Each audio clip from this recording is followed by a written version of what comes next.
உறவுகள் ஆனாலும் சரி, நண்பர்கள் ஆனாலும் சரி, அந்த ரிலேஷன்ஷிப், அந்த உறவு முறை அதிலிருந்து விலகி கெட்டு போகிறதுக்கு மெயின் காரணம் என்னன்னு பார்த்தீங்கன்னா, பாகுபாடு, ஸ்டேட்டஸ் பார்க்கறது. இது பார்த்தீங்கன்னா, எந்த ஒரு மற்ற எந்த உயிரிகட்டையும் இந்த ஸ்டேட்டஸு எதுவுமே கிடையாது, பாகுபாடு கிடையாது. ஒரு காக்கா அது எந்த நிலையில் ரோட்டில் விழுந்து கிடந்தாலும் அத்தனை காக்காவும் வந்து ஒரே மாதிரி கத்தி தன்னுடைய அஞ்சலி செலுத்தும், தன்னுடைய ஷேரிங்கை, ஃபீலிங்கை, எமோஷனை அது சொல்லி கத்தும்.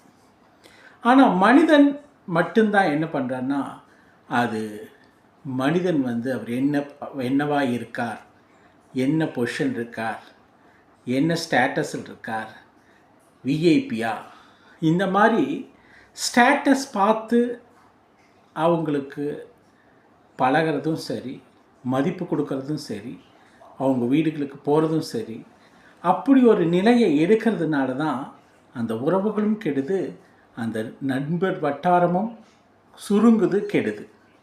ஸோ எல்லா மனிதர்களையும் ஒரே மாதிரி கண்ணோட்டத்தோட ஈக்குவலாக பார்க்கும்போது இந்த ஃப்ரெண்ட்ஷிப்பும் வளரும், உறவு முறையும் வளரும். ஒவ்வொருத்தர் அவங்கவுங்க சூழ்நிலைக்கு தகுந்த மாதிரி ஒரு படிப்போ, ஒரு வேலையோ, ஒரு அந்தஸ்தோ இருக்காங்க. எல்லா மனிதனும் கடைசியில் பிறக்கிறதும் ஒன்று தான், கடைசியில் இறக்கிறதும் ஒரே நிலையில் தான். எல்லாத்துக்கும் பிளட்டும் ஒரே ஸ்ட்ரீம் தான்.